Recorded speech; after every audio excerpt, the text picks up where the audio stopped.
রাজনীতি এমনই একটা জিনিস, এখানে বিপক্ষকে পিষে মেরে দেওয়ার ব্যাপারটা থাকে। এই যে তৃণমূল নেতা মারা গেছে, তৃণমূলের গোষ্ঠীদ্বন্দ্বের ফসল। আপনি ওই অঞ্চলে যান, ওই অঞ্চলের লোকের সাথে কথা বলুন, আপনাকে সব কিছু বলে দেবে। আমাদের এই রাজ্যে ভোট হচ্ছে ক্ষমতা দখলের লড়াই। মানে এই ভোট ময়দানে সব থেকে বড় চিটিংবাজ হচ্ছে ইলেকশন কমিশনার। কেন্দ্র চায় না যেখানে সুষ্ঠু নির্বাচন হোক, কেন্দ্র চায় এই গন্ডগোল, এই ডামাডোল এটা থাক, আমরা কয়েকটা সিট পাই, সেটাই ঠিক আছে। ডাক্তারদের যেভাবে অপমান করেছেন, সাধারণ মানুষের আন্দোলনকে যেভাবে আজে বাজে কথা বলেছেন, তাতে তার প্রতি কোনো সমবেদনা আমার নেই। দাদা, আমরা বারে বারে ভোট মানে এই রাজ্যের যত ভোট মানে আমরা দেখেছি প্রহসন, ভোট মানে কিছু না কিছু ঘটনা, বিক্ষিপ্ত ঘটনা ঘটে এসছে। যেমন কোথাও গুলি, কোথাও মৃত্যুর ঘটনা ঘটছে, কোথাও আবার বোমাবাজি, কোথাও দেখা গেল যে সেলোটেপ দেওয়া রয়েছে ইভিএম মেশিনে।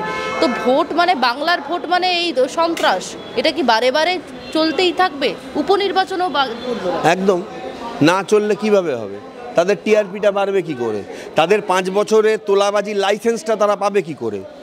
এই 6টা উপনির্বাচন যদি তৃণমূল কথার কথা চিন্তা করে নিন, যদি হেরে যেত, তাহলে কি তৃণমূল শাসক দল থেকে সরে যেত না? বিজেপি বা অন্যান্য সিপিএম টিপিএম যদি এই 6টা উপনির্বাচনে একটা দুটো জিততে পারত, তাহলে কি অন্যান্য দল তারা কি ক্ষমতায় চলে আসতো? পশ্চিমবঙ্গে আসতো না। কিন্তু রাজনীতি এমনই একটা জিনিস, এখানে বিপক্ষকে পিষে মেরে দেওয়ার ব্যাপারটা থাকে, কিন্তু সেটা আমাদের এখানে প্রত্যক্ষ এবং পরোক্ষ দুটোই থাকে। একদম মানে জানে মেরে দাও, পরিষ্কার কথা। তাতে নিজের দলের লোককে মারতেও তারা পিছপা হয় না। এই যে তৃণমূল নেতা মারা গেছে, তৃণমূলের গোষ্ঠীদ্বন্দ্বের ফসল। আপনি ওই অঞ্চলে যান, ওই অঞ্চলের লোকের সাথে কথা বলুন, আপনাকে সব কিছু বলে দেবে। ভাটপাড়ায় বা ওই অঞ্চলের লোকের সাথে কথা বলুন, একদম পরিষ্কার ক্লিয়ার সব জানতে পেরে যাবেন, কে মেরেছে, কি মেরেছে। এবং পুলিশ এখনও পর্যন্ত ঠুটো জগন্নাথ হয়ে বসে আছে। কোন নেতার অধীনে পুলিশ এখনও পর্যন্ত এফআইআর করেনি, বা এফআইআর করলেও পুলিশ কিছুই করেনি কার্যত। সবই আমরা জানি। আপনাকে একটা কথা মনে রাখতে হবে, আমাদের এই রাজ্যে ভোট হচ্ছে ক্ষমতা দখলের লড়াই, মানুষের নির্বাচন নয়। এটা 30% ভোট পড়েছে, বাকিদেরকে বলা হয়েছে ভোট ছেড়ে দিয়ে চলে যেতে।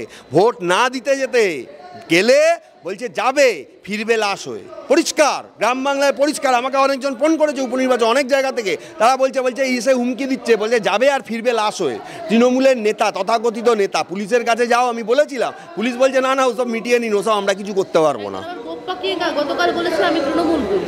হ্যাঁ, ওই তো তৃণমূল করার লাইসেন্স হচ্ছে ভোট দখল করতে হবে, বুথ দখল করতে হবে, রিগিং করতে হবে, ছাপ্পা করতে হবে, খুন করতে হবে, গুলি বোমা বন্দুক নিয়ে চলতে হবে, এবং বিরোধীদেরকে দরকার হলে প্রাণে মেরে ফেলতে হবে। তবেই তৃণমূলে করার সঠিক লাইসেন্স পাওয়া যাবে, তবেই তৃণমূলে বড় নেতা হওয়া যাবে। না হলে আপনার কোনো গুরুত্ব নেই। মানে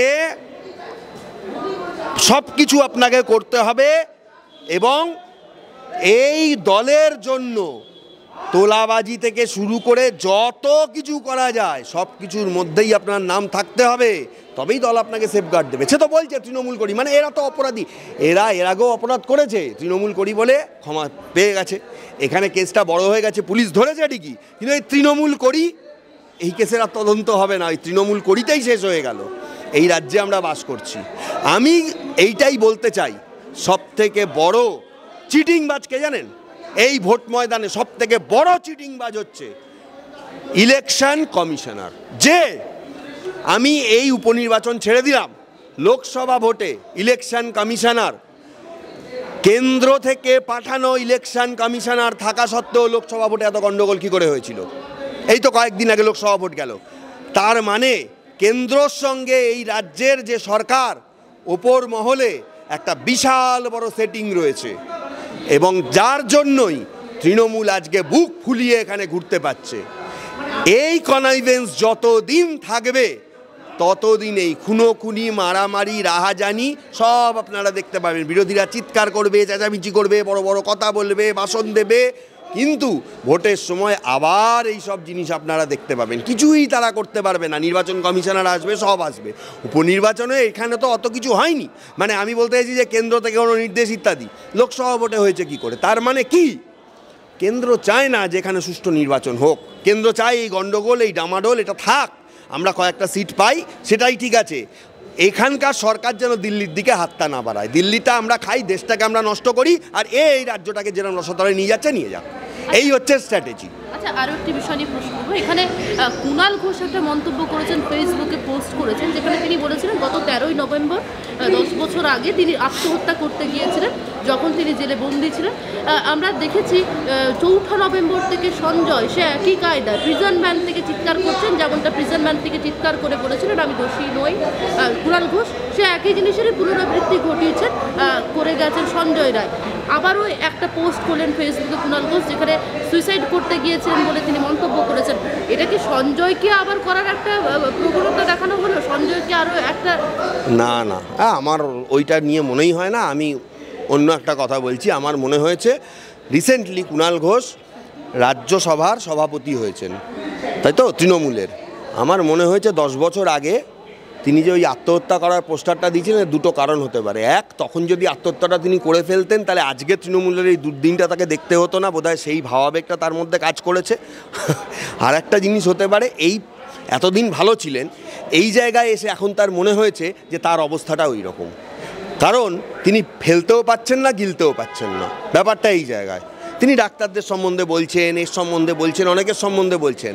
আবার তিনি তো একজন সাংবাদিক, তিনি আবার এই বলে ফেলেছিলেন হঠাৎ করে, পার্থদাকে দেখলে মাথা হেট হয়ে যাচ্ছে, কিভাবে একটা রাজ্যের শিক্ষামন্ত্রী এইভাবে কোটি কোটি টাকার দুর্নীতিতে ধরা পড়লো। তখন তিনি 7 দিনের জন্য সাসপেন্ড হয়ে আবার পাড়ায় ক্রিকেট খেলেছিলেন।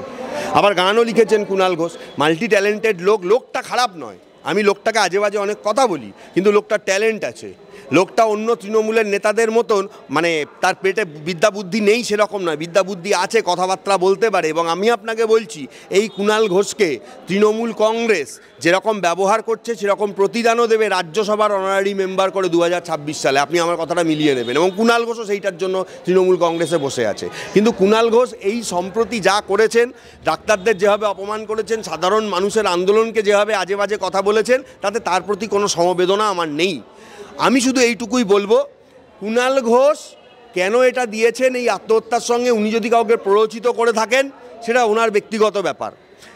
এই কুণাল ঘোষ একদম মানে সেই ঝগড়ুটে কুণাল ঘোষকেও আমরা দেখেছি, মানে কে কত টাকা নিচ্ছে, কে কোথায় যাবে, কোন ডাক্তার কত টাকা ইনকাম করবে, শ্রেয়া ঘোষাল কেন গান লিখবে না, অরিজিৎ সিং কেন গান লিখবে না, যখন মুম্বাইয়ের ঘটনা ইত্যাদি ইত্যাদি অনেক ঘটনা আমরা দেখতে পাচ্ছি।